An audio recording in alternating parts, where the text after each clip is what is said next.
Hello students. तो आज हम लोग एनसीईआरटी क्लास 8 सोशल साइंस की जो नई टेक्स्ट बुक आई है पार्ट 1 उस किताब का 6 chapter which is parliamentary system legislature and executive इसका वन शॉट वीडियो बनाएंगे। तो आप लोग ज़रूर जानते हैं हमने already first second third fourth and fifth chapters in सारे साथ ही साथ 7 चैप्टर जो कि इकोनॉमिक्स का चैप्टर है इन सब के ऊपर ऑलरेडी वन शॉट वीडियोस बना दिया। इन वीडियोस में हम बहुत ही बारीकी से important points of the chapter और उनके इंटरकनेक्शंस को डिस्कस करते हैं।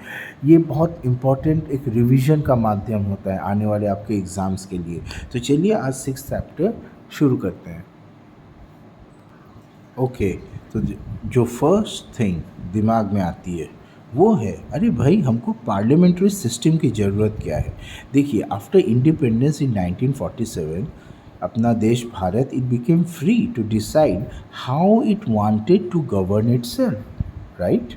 नेक्स्ट, हमने कॉन्स्टिट्यूशन बनाया, राइट, जो कि रूल्स है कैसे करके गवर्नेंस किया जाएगा उन सब को लेकर के। So the constitution of 1951 it provided the basic framework for democracy and it was based on the universal adult franchise, जिसके बारे में हमने पिछले चैप्टर में आपको बताया था। That is every adult citizen of 18 years and above age has the right to vote regardless of caste, gender, religion, wealth और literacy। और फिर साथ ही साथ एक पार्लियामेंट्री डेमोक्रेसी, ओके, ये भी एक हमारा फ्रेमवर्क मतलब बेस करके इसके ऊपर कॉन्स्टिट्यूशन बनाए। तो parliamentary democracy basically it was inspired by the British model but adopted for Indian realities.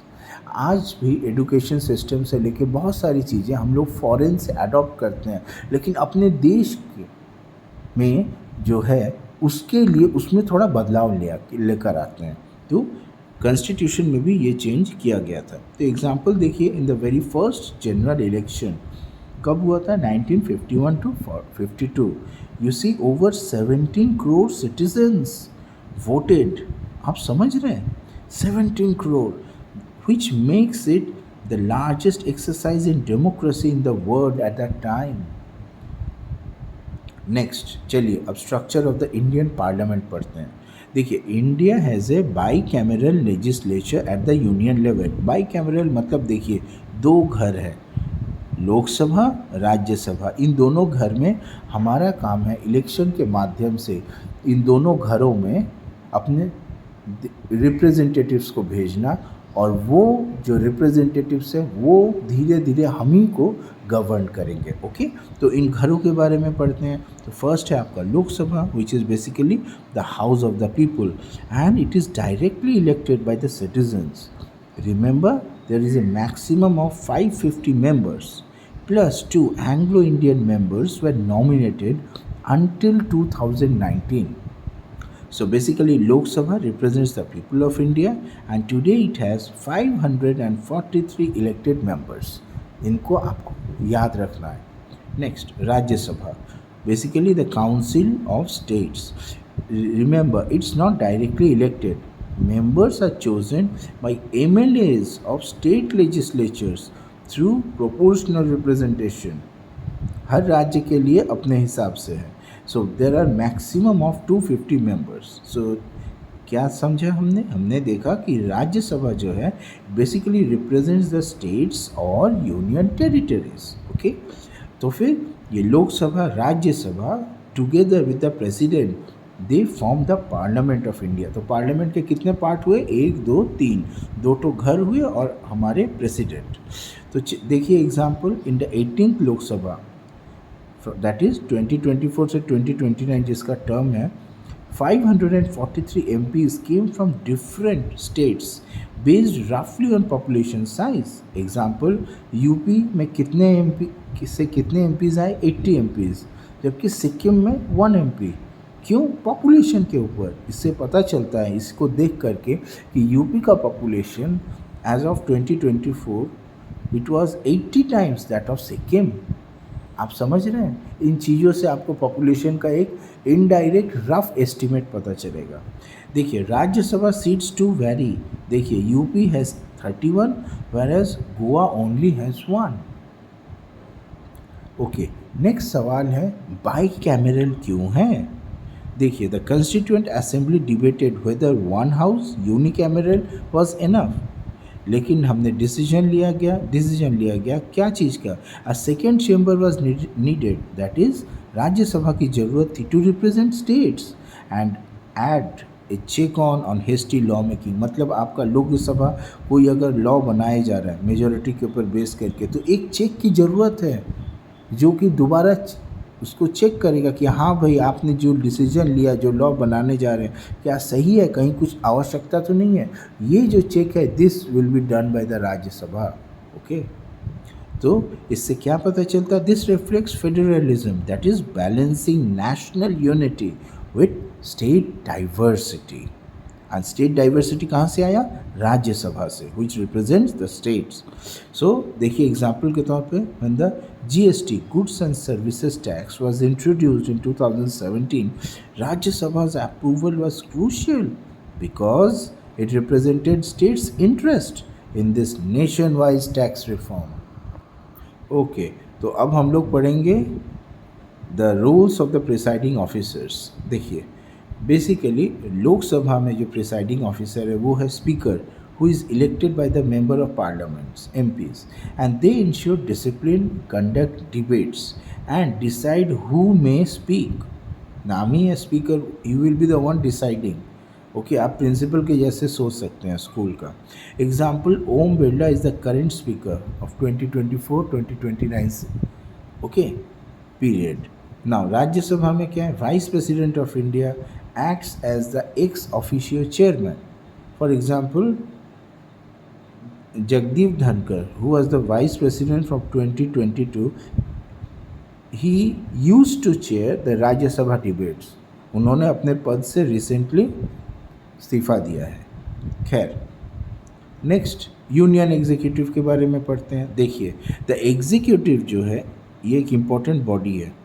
This executive implements laws and policies passed by parliament. Okay, तो फिर एग्जीक्यूटिव किसके consists of three parts, याद रखिए, first president, next prime minister and third is the council of minister. Okay, तो president जो है he is the head of state, nominal executive, and basically he is the one who appoints prime minister, gives assent to bills, summons parliament, and also he uses discretionary powers in crisis, जैसे कि 1996 में when no party had a majority।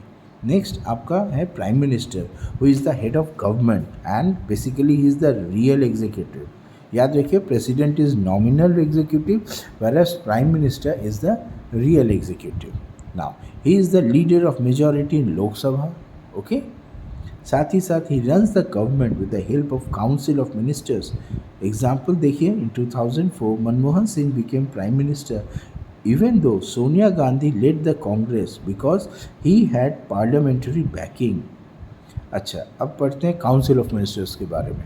देखिए, क्या this comprises of cabinet ministers who have important ministries, say for example finance, defense, home, and we have got the ministers of state as well, right? So cabinet ministers plus ministers of state, and we have deputy ministers as well। इन सब का collective responsibility बनता है। If the government loses majority in Lok Sabha, the whole council resigns. Okay, now let us talk about the legislative functions of the parliament. देखिए, parliament makes laws in 4 key areas. First है आपका constitutional function, that is to elect president and the vice president. Next है amend constitution. Example देखिए, the 74th constitutional amendment of the 1992 क्या किया था उसने? It give constitutional status to local bodies like municipalities, panchayat. ये बहुत इंपॉर्टेंट है। Next law making, जो कि मेन रोल है। बेसिकली क्या होता है इसमें?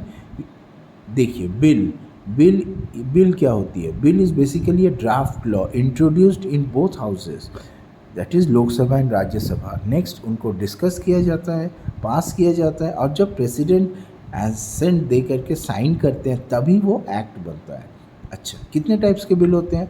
Ordinary, constitutional amendment and money bill. Example देखिए, the right to education act of 2009 guaranteed free and compulsory education for 6 to 14 years. So it traveled from draft 2002 amendment to parliament debates of 2009 and then it became the act. आप समझ रहे हैं, ऐसे करके हमारा parliament में process चलता है कोई भी बिल को एक्ट बनाने के लिए. दिस इज़ द टाइम लगता है इसमें. Next, executive accountability. देखिए, parliament checks the government. Okay, there is a question hour जहाँ के डिफरेंट एमपीज़ जो है क्वेश्चन करते हैं मिनिस्टर्स को. मतलब ऑपोजिशन के भी एमपी क्वेश्चन कर सकते हैं या उस पार्टी के भी, किसी भी पार्टी के भी एमपीज़ जो हैं दे कैन क्वेश्चन मिनिस्टर्स, क्योंकि जो गवर्नेंस के लिए डिसीजंस लिए जाते हैं वो प्राइम मिनिस्टर एंड मिनिस्टर्स लेते हैं, है ना. तो यहाँ पे सब क्वेश्चंस करते हैं और ये लाइव दिखाया जाता है टीवी में, ताकि जब मिनिस्टर्स क्वेश्चंस करें कैबिनेट, ओके, जब एमपीज़ क्वेश्चंस करें और मिनिस्टर्स जवाब दें तो ये पूरा चीज़ रिकॉर्ड किया जाता है, ताकि देश के जो सिटीजन्स हैं वो इनको देखे, वो समझे कि कौन से चीज़ उनके लिए किए जा रहे हैं, क्या वो सही है, क्या वो गलत है, इनके बारे में समझे. ओके, 0 आवर ये भी एक इम्पॉर्टेंट टाइम है जब MPs raise urgent public issues. उसके बाद में स्टैंडिंग कमिटीज़ बनाई जाती हैं जो कि स्क्रूटिनाइज करती हैं बिल्स को और पॉलिसीज़ को. एग्जाम्पल देखिए, in 1989 the Bofors scandal was exposed in parliament during question hour holding the government accountable. आप देख रहे हैं कितना इम्पॉर्टेंट है question hour, 0 hour standing committees का. Next, financial accountability. देखिए, parliament approves budget and examines expenditure, खर्च वगैरह. मनी बिल्स भी यहाँ पे like taxation, borrowing only in Lok Sabha में किया जाता है, okay, not in Rajya Sabha. Example देखिए, in 2020 the government introduced a union budget of ₹30 lakh crore and parliament debated every allocation. कहाँ कहाँ दिया जा रहा है, क्यों दिया जा रहा है, किस सेक्टर में दिया जा रहा है, क्यों यहाँ ज़्यादा दिया जा रहा है, क्यों यहाँ कम दिया जा रहा है. ओके, नेक्स्ट है आपका executive functions of the parliament. So while law making is legislative, implementing them is executive. याद रखना है आपको. So the president appoints prime minister and the ministers and the prime minister and the council they run day to day governance. साथ ही साथ हमारे civil servants हैं जिनको कि जो कि basically IAS, IPS, Indian foreign services, Indian forest services, सब कुछ है. They act as a permanent machinery to implement the decisions. Okay, मतलब ये जो है प्रेसिडेंट, PM, काउंसिल, ये तो 5 साल में बदल सकते हैं, लेकिन ये जो सिविल सर्वेंट्स है दे आर परमानेंट मशीनरी. ये वहीं पे रहते हैं, इनको जॉब मिलता है. आप ही के जैसे बच्चे बच्चियाँ पढ़ाई लिखाई करके इनमें से बहुत सारे लोग सिविल सर्वेंट्स बनेंगे. ओके, तो एग्जाम्पल के तौर पे देखिए, once the RTE act was passed, right, it was the ministry of education plus the state education department plus the school teacher and bureaucrats who built schools and supplied books. Okay, तो हमने legislature, executive के बारे में पढ़ा. अब हम लोग judiciary के बारे में पढ़ेंगे. सो देखिए, judiciary acts as check and balance. यहाँ पे कोर्ट्स जो है दे इंश्योर करते हैं that laws and policies remain constitutional. Okay, next, judiciary is basically independent, impartial guardian of the fundamental rights. For example, Kesavananda Bharati case of 1973, Kesavananda Bharati case, okay, where the Supreme Court ruled that the basic structure of constitution cannot be altered by government. This limited legislative power and protecting democracy. अच्छा, अब चलिए जरा state legislatures के बारे में पढ़ें, which is parallel to the union. देखिए, states have their own legislatures, Vidhan Sabha and sometimes Vidhan Parishad. हमने इनके बारे में भी डिफरेंट वीडियोस में काफ़ी डिटेल्स में डिस्कस करा है, आप ज़रूर देखिएगा. हम डिस्क्रिप्शन बॉक्स में इनके लिंक्स दे देंगे.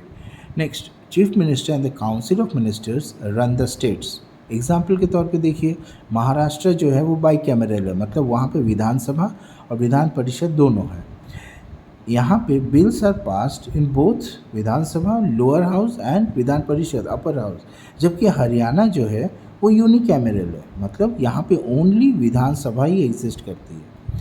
तो जी देखिए, union, state and concurrent list ये जो है ये डिवाइड करते हैं डिफरेंट सब्जेक्ट्स को. यूनियन लिस्ट में आता है defence, railways and different topics आते हैं, यहाँ केवल एग्जाम्पल के तौर पे दिया गया है। स्टेट लिस्ट में आता है पुलिस, एग्रीकल्चर। कॉन्करेंट लिस्ट है जो दोनों में कॉमन होते हैं, जैसे कि education, forests. Okay, and remember कभी कभी कन्फ्लिक्ट्स होता है with union law. Okay, what are the challenges in functioning? देखिए, key problems, absenteeism of MPs and MLAs. आपने देखा होगा अक्सर सभी जो हाउस होता है वो फिलअप नहीं रहता है, मतलब बहुत सारे लोग एब्सेंट रहते हैं। ये बहुत गलत बात है, क्योंकि एमपीज एमएलएज इनको हमने चुन के भेजा है ताकि ये हमारे लिए बढ़िया काम कर सके। पर अगर आप पार्लियामेंट के ही अंदर में, सदन में नहीं रहोगे, एब्सेंट रहोगे, तो आप कैसे करके पार्टिसिपेट कर पाओगे?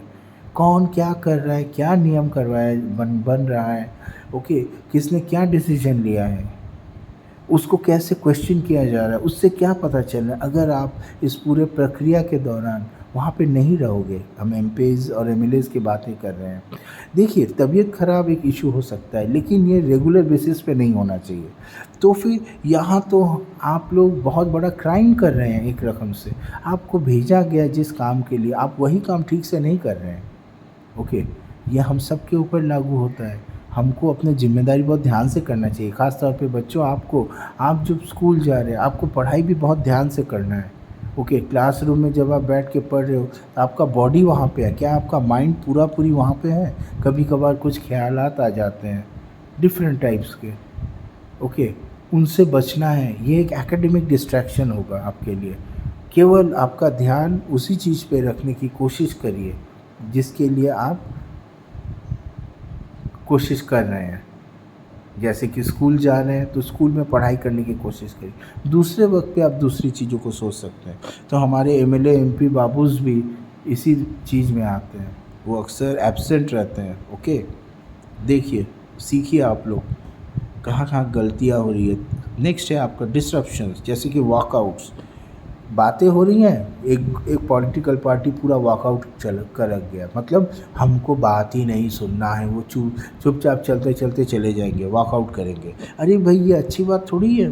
This is basically reducing productivity, क्योंकि टाइम इज स्पेंट ऑन जो रियल टाइम डिस्कशन होना चाहिए वो तो कम गया। ये बहुत बार एक तरीका होता है। मान लीजिए गवर्नमेंट ने बढ़िया डिसीजन लिया, पर अपोजिशन के पास में उसको पूछने के लिए या उस पर सवाल करने के लिए कुछ मुद्दा ही नहीं है, तो क्या करेंगे? ऑपोजिशन वॉकआउट कर जाएंगे, नहीं ये नहीं चलेगा, हमको पसंद नहीं है। ओके, टाइम वेस्ट करना।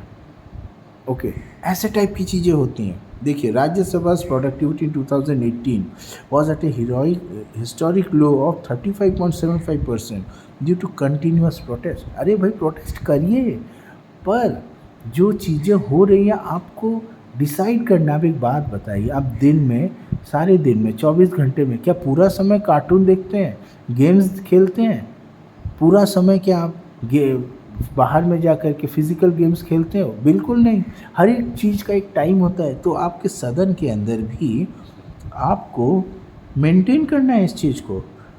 आप डिस्कशन के लिए जो समय दिया गया वहाँ पे डिस्कस करिए, प्रोटेस्ट ज़रूर करिए, से 10% और 20% ऑफ द टाइम। लेकिन आप पूरा समय बर्बाद करोगे, ये तो डेमोक्रेसी का नुकसान हो रहा है।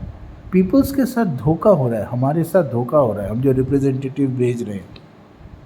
Criminalisation of politics. पॉलिटिक्स में अक्सर क्रिमिनल लोग आ जाते हैं। क्यों?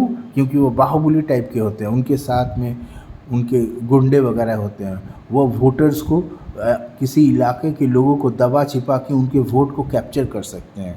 ओके, दबा सकते हैं। ये अक्सर देखा गया है। Many MPs with pending cases. Example के तौर पे देखिए, इन 2019 Lok Sabha about 43 MPs declared criminal cases in affidavits. ये बिल्कुल अच्छी बात नहीं है। अगेन, ये लोगों के साथ धोखा है। पॉलिटिकल पार्टीज़ को देखना चाहिए कि उनको ऐसे लोगों को नहीं टिकट देना है ताकि वो चुनाव लड़ सके। बिल्कुल नहीं होना है। Next, there is a decline in debate quality. ये भी इंपॉर्टेंट है। अरे सवाल क्या पूछे जा रहे हैं? अक्सर टीचर पढ़ाने के बाद आपको पूछेगी, dear students, now you can ask question. उस पर कोई बच्चे लोग, अरे मेरा नाम होगा, चलो कुछ तो पूछ लेते हैं। ऐसा नहीं करना है। You have to be attentive. ये हमने भी अपने यूनिवर्सिटी लाइफ में सीखा है। टीचर्स एकदम पूछते थे after the class it's your responsibility to at least ask one question. Okay, और विश्वास करिए एक प्रैक्टिस बन जाती है। शुरुआत में दिक्कत होता है, उसके बाद जब हम लेक्चर सुनते थे उस वक्त हम ऑलरेडी कॉपी में पेंसिल से कॉपी के पीछे में क्वेश्चन बनाना शुरू कर देते थे। उसके बाद जब टीचर लास्ट में पूछते थे यू कैन आस्क क्वेश्चंस ना, तो मान लीजिए हमने 5 क्वेश्चन लिखे, उसमें से हम चूज़ करते थे सबसे बढ़िया वाला जो टीचर को परेशान कर सकता है वो कौन सा होगा, सबसे यूनिक टाइप का कौन सा होगा, हम उसको पूछते थे। ओके, ये हैबिट होता है dear students, it takes time, एक दिन में नहीं आती है, लेकिन बहुत ज़रूरी है। यहाँ पे देखिए हमारे एमपी बाबूस ये भूल जा रहे हैं कि ये जो पार्लियामेंट में गए हैं ना, एक रकम से ये स्कूल के ही जैसा है। ओके, यहाँ पे इनको भी सवाल बहुत ज़रूरी है। अरे भाई, इनके सवाल में ही तो छिपा रहेगा गवर्नमेंट के फंक्शनिंग के बारे में। अगर ये अच्छा सवाल नहीं करेंगे तो गवर्नमेंट के फंक्शनिंग में जो प्रॉब्लम्स है, इश्यूज़ हैं, चैलेंजेस है, वो कैसे पता चलेगा। तो विपक्ष का बहुत बड़ा जिम्मेदारी है कि वो सवाल पूछे अच्छा। ओके, देखिए हम ये जो आपको बातें बता रहे हैं, हो सकता है आपको एमसीक्यू एग्ज़ाम में ना पता चले, लेकिन आप इस देश के नागरिक होने वाले हैं फ्यूचर में, तो आपको ये बातों को जानना बहुत ज़रूरी है। सवाल पूछना हर लेवल में इम्पॉर्टेंट है, क्लासरूम हो या पार्लियामेंट हो, ये हमको पता चलता है। ओके, नेक्स्ट देखिए व्हाई सिटीजन पार्टिसिपेशन मैटर्स। देखिए inform citizens keep democracy alive, हम यही तो करने की कोशिश कर रहे हैं आपको। हम फ्यूचर में एक इन्फॉर्म सिटीज़न बनाने की कोशिश कर रहे हैं इनडायरेक्टली, इस वीडियो के माध्यम से आप सोच सकते हो। Now citizens engaging through debates, questions and civil society groups, they ensure accountability. Example के तौर पे देखिए, women reservation bill of 2023 was passed after 25 साल ऑफ डिबेट, बाप रे बाप। And so there was, remember, constant public pressure and activism. It made it possible. आप समझ रहे हैं कितना साल तक डिबेट होता है। हे भगवान, ऐसा भी होता है डेमोक्रेसी में। तो भाई डियर स्टूडेंट्स, आपने बहुत कुछ सुना, लेक्चर सुन लिया, तो क्या पता चला? पता चला legislature makes laws, executive implement laws, judiciary ensures constitutional compliancy. Okay, और ये तीनों कोऑपरेट करते हैं और साथ ही साथ एक दूसरे को चेक भी करते हैं। सिंचैन वाले स्टोरी में याद है ना, वो बच्चे लोग अपना लाइन बना करके रखते थे, तू मेरे इलाके में नहीं आ सकता, तू मेरे काम। कोई इलाका बड़ा करता है तो कोई उसको रोकने की कोशिश करता है। तो एक दूसरे को ये बहुत ब्यूटीफुल तरीके से बैलेंस करते हैं, चेक करने की कोशिश करते हैं कि कोई अपना पावर का abuse ना करे। No, citizens also through voting rights and questioning and involvement are the real custodians of democracy. Okay, as Atal Bihari Vajpayee ji reminded us, governments will come and go, parties will be formed and destroyed, लेकिन अपना democracy must endure. Okay, so in summary, याद रखिए, parliament system in India ensures the representation of people plus states, the debate before decisions, the accountability of government, and the protection of rights through checks and balances.